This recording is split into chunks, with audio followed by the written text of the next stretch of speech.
Čia yra 4 patarimai, kaip lengviau atlikti 48 valandų festinimą. 1. Nusiteik, kad nevalgysi. Skamba per paprastai, taip ir yra. Pasakyk savo, kad ateinančias 48 valandas nevalgysi ir bus kur kas lengviau psichologiškai. 2.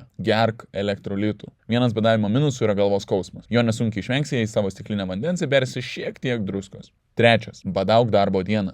Visos kultūros savaitgalių skiria atsipalaidavimui ir skaniam maistui. Jei badausi savaitgalį, bus kur kas sunkiau, nes aplinkiniai gers skanias kavutės, valgys sočius pusryčius ir visokį kitokį nesveiką maistą. Geriau badauk darbo dieną. Būsi užsiėmęs, pamirši maistą, o ir galva veiks geriau. 4.